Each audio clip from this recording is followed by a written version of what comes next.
There are days when I wake up and I look back over the last almost 40 years and, you know, I worry. Did we do enough? Did I do enough?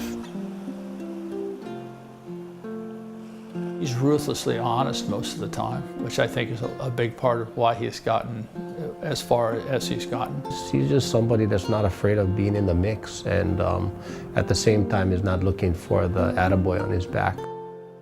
He's a really strong people person, and I think that is enhanced by his big thinking, his insatiable curiosity, and his strategic vision. And I think those things combine into an understanding of how people work together. He has done tremendous things to preserve and protect the things and the people that we all find to be so important about Hawaii. For his lifelong work to preserve the beauty and vitality of our islands, the Historic Hawaii Foundation is proud to honor Kelvin Taketa as the 2017 āina of the Year. I felt like I'd had this remarkable childhood and young adulthood as a consequence of growing up here, and I wanted to give back and perpetuate that. The greatest, earliest influence in my life was my maternal grandfather, who had come to Hawaii from Japan as a young man and had started a very successful construction company.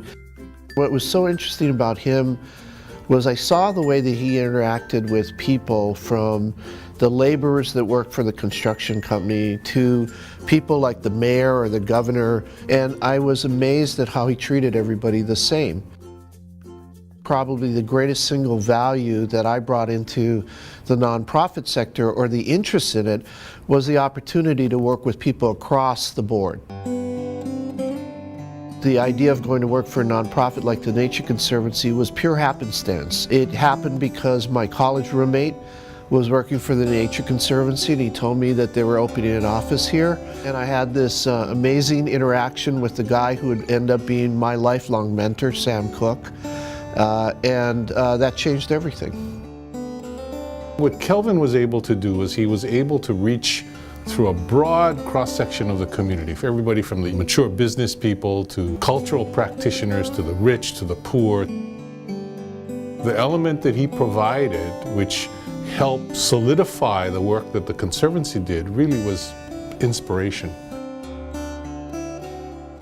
The two things the Nature Conservancy really put on the map was raising an awareness in the minds of the people of Hawaii that we had this natural legacy that was slipping through our fingers. There were literally species that were found nowhere else in the world, these beautiful crimson forest birds that were becoming extinct right in front of our eyes. And that if we didn't do something about it, they would all go away.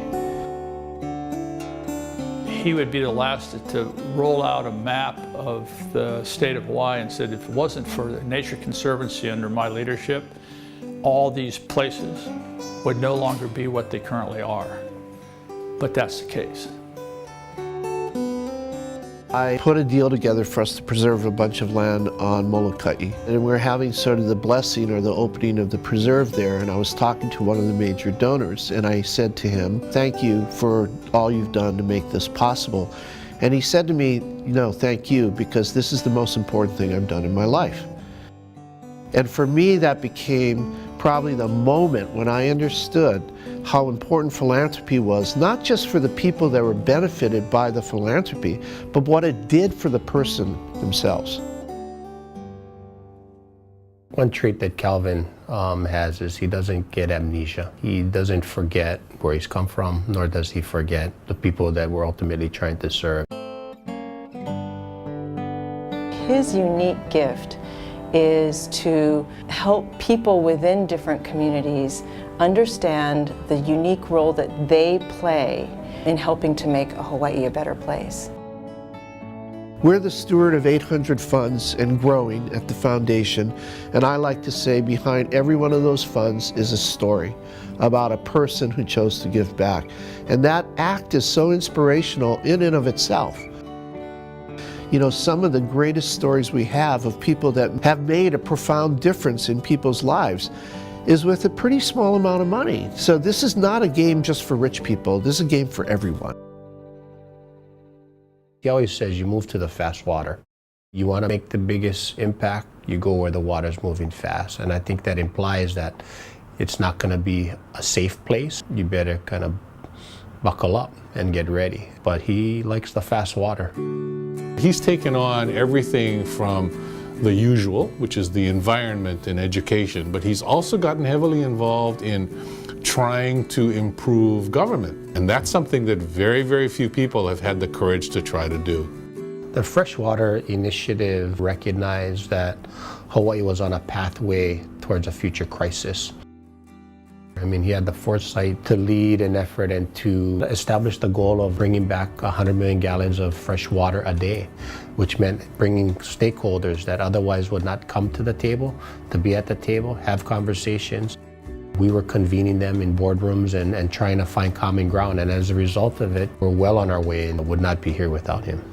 We're starting to see some remarkable results from the work we do when we work together.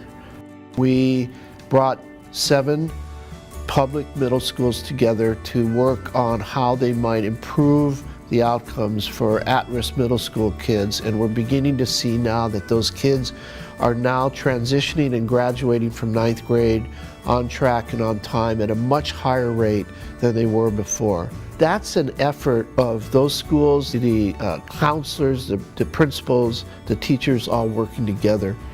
I think the challenges in our state are the same challenges that many other cities and states face as we modernize. Our communities either knit together or they break apart. And our hope is that, you know, they continue to knit together, that we share experiences, that we tackle problems together, that we protect our most vulnerable, that we lift each other up as we lift our own selves. And that's the vision, I think, that he holds for the rest of us.